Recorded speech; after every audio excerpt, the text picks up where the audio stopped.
పూరా local. Israel Iran యుద్ధం తక్షణమే ఆగిపోవాలని ప్రార్థించండి. 2, నిన్న ఎయిర్ ఇండియా ఫ్లైట్ 171 యాక్సిడెంట్ అయి 242లో 241 మంది చనిపోవడం, ఇది టెర్రరిస్ట్ అటాకా? శామ్ ఆడమ్స్ ట్వీట్ చేసినట్టు ఇది అల్ఖైదా అటాకా?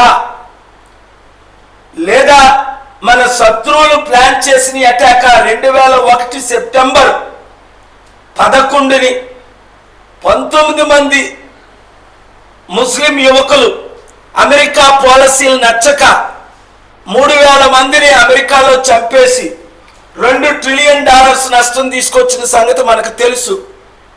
ఆ తర్వాత అమెరికా యుద్ధం పేరుతో ఇరాక్కు వెళ్ళింది, సౌదీని టచ్ చేయకుండా. ఇరాక్కి 9/11కి 1% సంబంధం లేదని బుక్ రాశాను, మీ అందరికీ తెలుసు. ప్రపంచంలో 56 యుద్ధాలు జరిగిపోతున్నాయి. 197 దేశాల్లో 197 దేశాలు, నేటో తరపున 30 దేశాలు, యూరప్ తరపున 50 దేశాలు, ముస్లిం కంట్రీస్ 56. ప్రపంచ దేశాలన్నీ ఒకవైపు రెండో వైపు యుక్రెయిన్కి విరుద్ధంగా, వారికి విరుద్ధంగా రష్యాతో 4 దేశాలు ఏ విధంగా మద్దతు ఇచ్చాయో, ఇప్పుడు ఇజ్రాయెల్ ఇరాన్ని అటాక్ చేయడం మరొకసారి 3వ ప్రపంచ యుద్ధం. ఈ టెర్రరిజంని బట్టే యుద్ధాలు ఎక్కువైపోయి శాంతి కరువైపోయింది. కనుక శాంతి చర్చలు జరపడం important. 2, investigation Air India 171 flight జరిపించడం ఇంపార్టెంట్.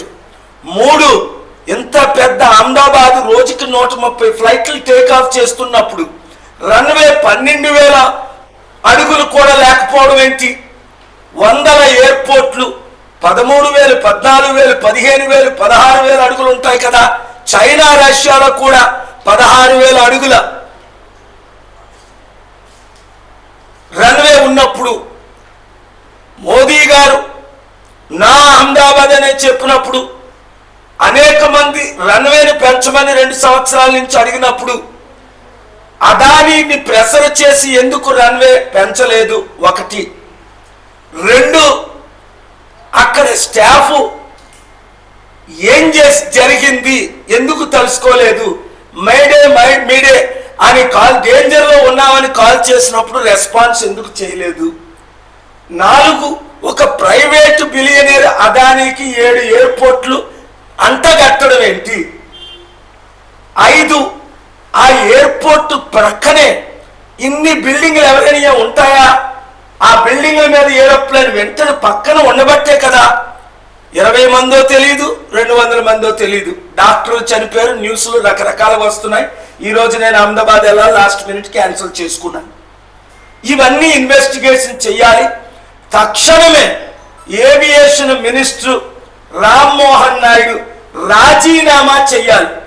లాల్ బహదూర్ శాస్త్రి ప్రధానమంత్రిగా ఉన్నప్పుడు 1950లో ఒక రైలు మిస్యాప్ గురించి వెంటనే ఆయన రాజీనామా చేశారు. కొన్ని 100 మంది మంత్రులు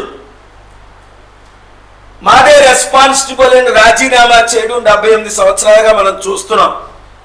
మరి అనుభవం లేని రామ్మోహన్ నాయుడు, నా కూతురి కంటే చిన్న వయసున్న రామ్మోహన్ నాయుడు, ఏవియేషన్ గురించి ABCDలు తెలియని రామ్మోహన్ నాయుడు, MBA చేసిన రామ్మోహన్ నాయుడు, సివిల్ ఇంజనీర్ చేసిన రామ్మోహన్ నాయుడు, ఇంత పెద్ద దేశం ఉన్న అనుభవం లేని వాడు, ఒక ఫ్లైట్ని నడపలేనోడు సడన్గా ఫ్లైట్ని నడపగలరా?